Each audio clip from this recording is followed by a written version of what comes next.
Welcome back. So I'm really excited today to walk you through compressed sensing, which is a way of taking a high-dimensional signal like an image or an audio signal and reconstructing that signal even if you have massively downsampled measurements. So even if you only had like 5% of the pixels in an image, could we reconstruct what was under that image using kind of this new compressed sensing? So really cool math. This is all relatively recent, and this is based on advances in sparse optimization. Okay. Before starting, I want to point out that this all follows chapter 3 of our new book, Data-Driven Science and Engineering. So you can go to the book website, databookuw.com/databook.pdf to download a copy of this. And all of our code in MATLAB and in Python are on this book website and on GitHub. Okay. And again, if you like this, please subscribe, please like, please comment. I'm going to walk you through this compressed sensing example today. This is going to be really cool. All right, so the idea here is we've already seen this before, this whole compression paradigm that I have some really high dimensional signal, X, and again, this might be reshaped into a tall million pixel vector, okay?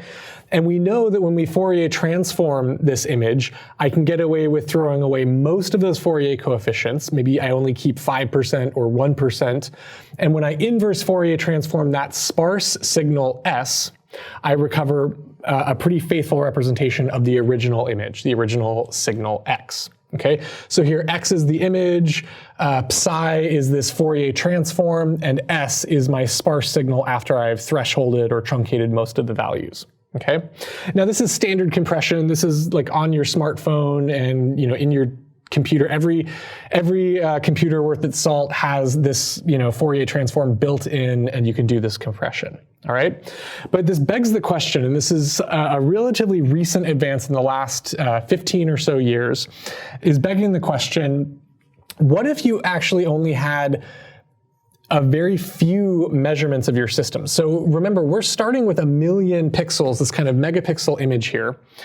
And what we're going to do, the first step we're going to do when we take this megapixel image is we're going to Fourier transform and throw most of it away. We're going to throw 95 or 99% of this information away. Why did I collect all of that information in the first place? So that's the whole idea of compressed sensing, is what if I start with a massively downsampled or subsampled version of the image? So I only sample a small fraction of the pixels.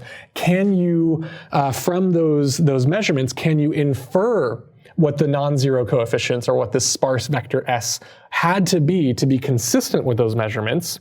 And then from that sparse vector S, you can again inverse Fourier transform and reconstruct the full image X. Okay, so that's the idea here, and I'm going to write this down in math. We're going to assume that we have Y, which is some measurement of X, okay? And I can write that as C times psi times S. And sometimes we call this matrix big theta. But the idea here is that Y is our measurement. And ideally we're going to measure many fewer entries than we measured in X. So if X was 1 million entries, maybe Y is only 100,000 measurements, or 10% of the original image. Okay?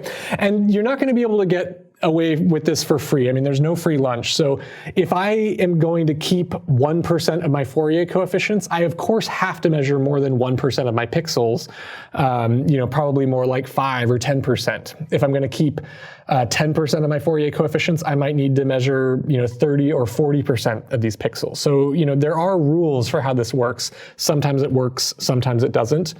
Another one, these measurements have to be somehow random. With respect to this Fourier basis. We'll talk about that later.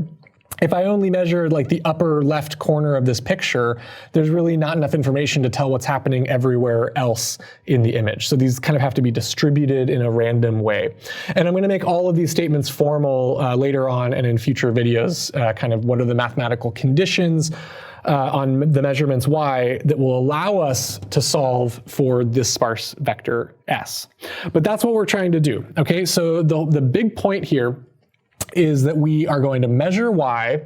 We're going to try to solve for this sparse vector S. So I'm just literally going to circle that. This is what we're solving for. And we're solving for this sparse vector S that is consistent with these measurements Y, so that this equation holds. We're going to find that sparse S so that this measurement equation holds.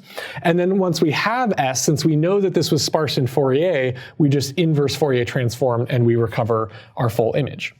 That's compressed sensing. That's the whole picture, okay? And so what I'm going to talk about is kind of what are the mathematical conditions for when you can solve this inverse problem.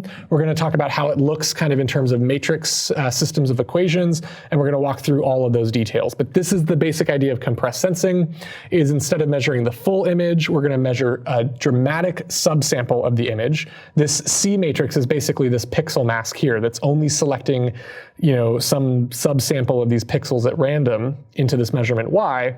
We're going to use that Y to infer our non-zero Fourier coefficients in S. And once we have that, we basically have the whole image because S and X are almost equivalent representations of our image. I just have to Fourier transform to go back and forth. Okay, so in the next video, I'm going to show you kind of how you would solve this, so I'll give you kind of a teaser.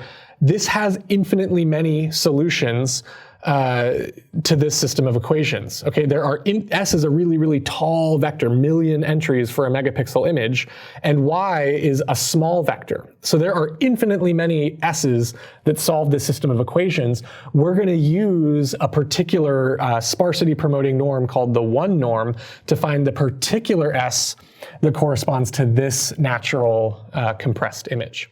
All right, that's all coming up. Really excited to walk you through compressed sensing. Thank you.